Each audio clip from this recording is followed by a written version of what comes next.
Hello guys, welcome back to the FX Academy, and this is Ep.3 of our beginner course. If you're new here, it's better you subscribe, so that you don't get lost and don't miss out any other videos. Today we shall be learning the language used in the Forex market, because honestly, if you don't understand the market, if you don't understand the Forex market, the Forex terms traders use, the Forex market and the charts will feel like another universe. So, today let's start with the Forex terminology, so you guys get to know what Forex really is in details. So, this is the language we use as traders. So, the first thing we are starting with is a pip. So, what's a pip? A pip is the smallest change in the price of a currency pair. It is a one-digit movement in the fourth decimal place of most currency pairs. As we talked earlier in the first video, that we make profits or losses due to price movement. So this one-digit movement, the pip, is what we call the profit or a loss. Is where we make money or losses. So if at all prices, if this one-digit movement, the pip, moves in your favor, you make a profit, and if it moves against you, you make a loss. So if prices of Euro USD changes from this and moves to this, it can be said that it changed by 1 pip, because these are 4 decimal places. So it moved from 1.2901 to 1.2902, which means there was an increment of 1. So there was an increment of 1 pip. Another example, prices moved from this price to this of Euro USD. Now, so since prices moved from this to this, there was an increment of 1 pip. The change in the fourth decimal place.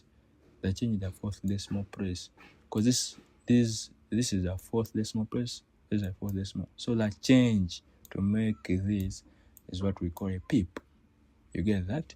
And that increment or that movement is that's what we traders get as profits if prices go in our favor, or a loss if prices move against us.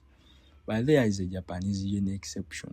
You should know that Japanese yen pairs, all pairs that are having Japanese yen carries, are quoted in 2 decimal places, making an exception for the 4 decimal place rule.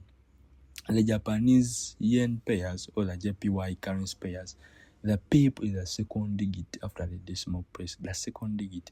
Here, the pip was the fourth digit after the decimal place.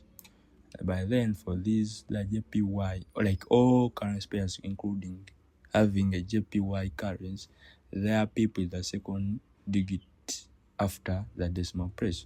For example, the USD JPY, you see, is having, this is a pip, this is 1 pip. If at all prices move to 1.037, and then we have here 5 to 754, then we would say that this moved by 1 pip. You get that? By 5 pips. So the 5 pips can be either our profits if prices go in our favor, or can be a loss if prices move against us. So in trading, the pips is our money, we gain or we lose. That's why you hear traders saying that I made 200 pips, and others be like, I made 300 pips. So those are the profits in the analysis. So the next term is the pip value and lot sizes. We shall start with the lot sizes. So guys, you guys get to know what a lot size is. A lot size, Forex is always traded in specific amounts called lots, which represents the number of currencies you buy or sell. In simple terms, A lot size is how big your trade is. Okay, how big you're trading a similar trade. Because in Forex, we can be two traders, A and B, and we trade a move of 200 pips. That's a move, but that doesn't mean that we shall all get the same profits. No. If this one has a bigger lot size, this one will get more profits than me, who was having a lower lot size. That's why a lot size is how big your trade is. You get to know that the bigger the lot size, the bigger the profit. And the vice versa is true. The bigger the lot size, it can also be, it can also magnify, okay, it can also magnify the losses you make in the market. So basically, that's what a lot size is. So on this table, as I told you guys, on this table we're having what we call a lot. This is a lot, and these are the currency units, and these are the approximate value. This is what we call a pip value. Like how much, what's the value of one pip? A value of one pip according to the size, the lot size, the size you chose or you traded with. Don't mind about these currency units. Like, don't be afraid of them, because these are just numbers that help a broker calculate how much each pip is worth according to the lot size you chose. Now we're having a micro lot size. This is the least lot size used in the Forex market, and the approximate value for this is 0.1 dollar. If it's 100 pips, you get this 100 pips times this, so you get the approximate value. So this will be approximately to $10. So if you trade that move with a mini lot, which is 0.1, and the approximate value for any pip with a mini lot size will be $1. So if you had 100 pips, you would multiply that 100 pips with the lot, with the approximate value for the mini lot, which is the $1, and you would get $100. But also have the standard lot. We have in the standard lot, and the approximate value for a standard lot is $10. You get that? So if you had a move of $100, you would multiply this $100 times the 10 if at all use the standard lot. You guys should know that. You should note this part very well and understand it, because this is where your traders borrow accounts. You should note that these lot sizes do not exist that you should make a lot of money. They exist so that traders can choose how much risk they want to take. So as a beginner or a beginner trader, you might need a smaller lot size to protect your account. You get that? So I think we explained the lot size very well. In the further videos, we shall get to know how these things are placed in the trade. Now we're having what we call a spread. A spread, Forex quotes are always quoted in two prices. We have the bid price and the ask price, like the buying price and the selling price. The bid is the price at which you can sell the base currency. For example, you're having the Great Britain pound, USD. Hear that? Now, this is the base currency and this is the quote currency. Yeah? So the bid price is always the price you can sell the base currency, the price at which you can sell the base currency, and the ask price is the price at which you can buy the base currency. So the difference between these two prices is known as a spread, and the spread is the fee charged by the broker for facilitating transactions, your own transactions, so that a trade goes on smoothly. Remember, in the market, we have a retail trader, you and me are retail traders. We have in the broker and the institutional markets or the institutional banks. And this is the chain. Like for us, our orders to go through, we must pass via a broker. So that broker is having a fee, and that's the spread. So below is a currency code showing bid and ask price. So you have the bid price and ask price. So if we subtract this, the difference between this and this, we will get 0.003. Remember, this is the fourth decimal place, so those are 3 pips. So that means for this trade to go on, the broker would charge us 3 pips for that trade to go. And then you would calculate how much money is taking from you according to the lot size. So if you use the 0.01 as a micro lot size, that means this dude would take just $0.3 to facilitate that trade. If you use a mini lot, this guy would take $3. But if you use the standard lot, that broker would take $30 to facilitate this trade so that it goes on smoothly. Another thing is liquidity. Liquidity is just the ability of a currency pair to be bought or sold in the forex market without major impacting its forex exchange. For example, let me give an example of onion, of tomatoes in the market, of tomatoes and goats.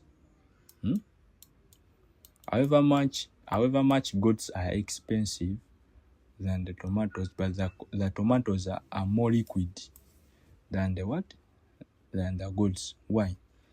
Because the tomatoes are cheap and are easily bought. Like they're always bought in the market each and every day, because no one cooks without tomatoes. But you can take a month without eating the goat. That means how much expensive the goat is, it is less liquid in the market. But the tomatoes, since they're having low prices, that means they're having low spreads. You get that? And they're very liquid. So the liquidity is the ability for that pair or for that product to be bought or sold in the market. So I think you get me now. So tomatoes are easily bought and sold in the market. And that means tomatoes are very liquid. So all the pairs that we talked about as the major currency pairs, they have a high liquidity. Like they are easily bought and sold in the forex market without impacting its exchange rate. So another thing is the equity. Now the equity, this is the current value of your trading account. You've opened MetaTrader 5 and you've been seeing things like equity, balance, margin. But the equity is just the current value of your trading account, including unrealized profits and losses that are associated with open trades. For example, if you had an account of $100 and then you are into an open position and that position is making $10, the balance won't show $10 because the trade is still running, but the equity will still show 110. You get that? But the balance will still be 100 because the trade hasn't closed. But the equity will include the annualized profits. These are annualized profits. But if it had negative $10, but you're making negative $10, still the balance will still be 100, but the equity will be showing the annualized losses like $90 remaining. You get that? So not until this trade closes and then the balance changes to the original money you've gained or lost. So if you don't have any opening position, then the equity is equal to the account balance. Then you have what we call the margin. The margin, this is the amount of money required by the broker in order for you to open a trade. Essentially, it's the amount of money that a trader needs as a collateral in order to place a trade and maintain the position. Margin is not a transaction cost, but rather a saturated deposit, like a saturated deposit that a trader holds while a forex trade is open. So we have what we call leverage. There have been people leveraging. I've had traders leveraging. Now, leverage in a forex represents a financial tool that empowers traders to control positions in the market that far exceed their initial capital.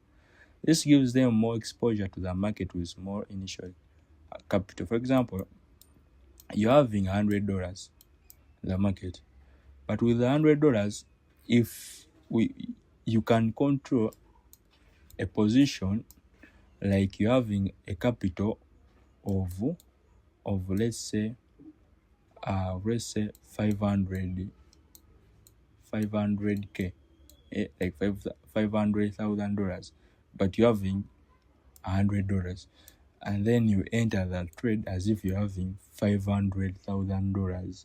But with leverage, because the leverage is a tool, you can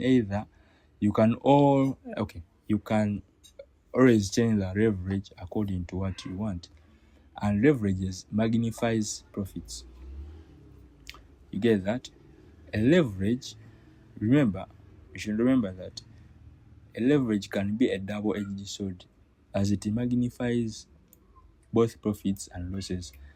Because it can magnify the profits because you've entered as if you're having $500,000, but it still can magnify the losses if at all the trade goes against you.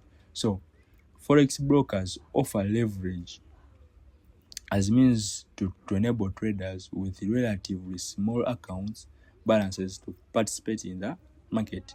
Because if these leverages were not there, people with $100, $500, or even $1K, like $1,000, you wouldn't be trading the market. And because of this leverage, the market leverage, you guys are able to enter into this trade. We shall talk more about how this comes into existence.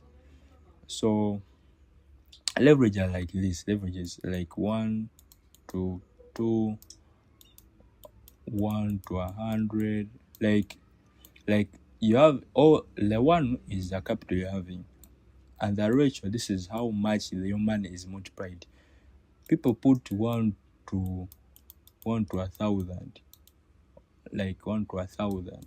Yeah, that means if you're having $100, and you put this leverage, you'd be controlling an account of $10,000. You get that? So, and there is also 1 to unlimited. So that means even if you're having like $10, you can enter any position.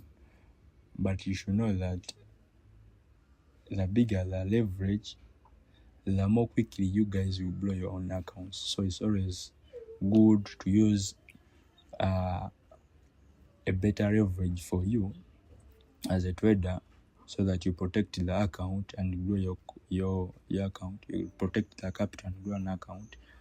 Use a considerable leverage with a considerable lot size. Then you protect the capital so that the account grows. And then the seventh term that traders use, we have the forex brokerage, or what we call the broker in the market. We've been talking about the broker. A forex broker is a financial service provider that enables traders to buy and sell currencies. A forex broker, therefore, is nothing but an intermediate link between a trader, you and I, and the market.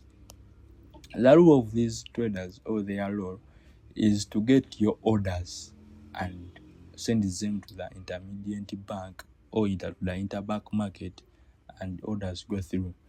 Now, back then, before technology was invented, trading was only to the big boys. Like, only the big boys would come trade, because the minimum amount of money traded by those days, it was 500k.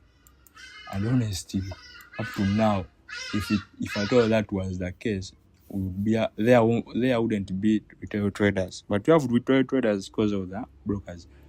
Now, brokers came in and was like, no, trading won't be only for the big, I call them the big boys, like, because these are the guys that had money to trade. So the big boys were the banks. Like a bank would trade again with another bank, like that. Now brokers came in and brought the lot sizes and the leverage stuffs to enable traders come into the market. But in the next videos or in the further videos, you get to know which broker is favorable for you. So just stick to the channel and you get to know what broker is best for you. Okay guys, let's start with the trading sessions now. Forex trading sessions. Trading sessions, first of all, do exist to help traders know what time is favorable for them and what currency pairs are good for them to trade according to their free times of trading. That's the good news about trading. Like, you can get to know your free time, and any time on the market there are trading hours and traded currency pairs. So it's just a matter of identifying your own time as a trader. So that's the best news about trading. Now, the Forex market runs on the normal business hours of 4 different parts of the world. And these parts of the world are the Sydney, Tokyo, London, and New York. So basically, the Sydney opens at 12 a.m. This is Greenwich Medium Time. So, and it closes at 8 a.m. So basically, these are the pairs we trade during these sessions. We have the Tokyo, which opens up at 3 a.m. in the morning and closes at 6 p.m. in the noon. So, and these are the pairs. Now, the London session, these are the sessions I love mostly, the London and New York session. This one opens up at 10 a.m. and closes at 6 p.m. in the evening. And these are the pairs. But not only that, we have the New York session that opens at 3 p.m. and closes at 12 a.m. at night. And this one's having most of the major currency pairs. But the good news is, we can see that this one, the New York, opens when the London session is still open. Because this one closes at 6 p.m. but this one opens at 3 p.m. That means we have a difference. We have a time of 3 hours when these pairs, when these sessions are overlapping. And you should know that the period where the London and New York sessions overlap is usually the most active trading period. And many traders, including me, prefer this because prices move faster and setups are clean, very clean. Okay, that. So that's why I'm saying that there is a period of time where 2 trading sessions are open at the same time, and this is the best time for you to trade as a trader, because there will be more volume, there will be more traders, and more liquid. Like, there will be very much money for you to trade. So thank you guys for watching. I know it's been a long video, and I wanted this video to end up the introduction part. So in the next videos, we'll be learning Forex analysis. But basically, we shall start with the technical analysis. Thank you guys for watching. Please like and share the video if possible. If you're new to this channel, please subscribe so you don't miss out any other video. Thank you.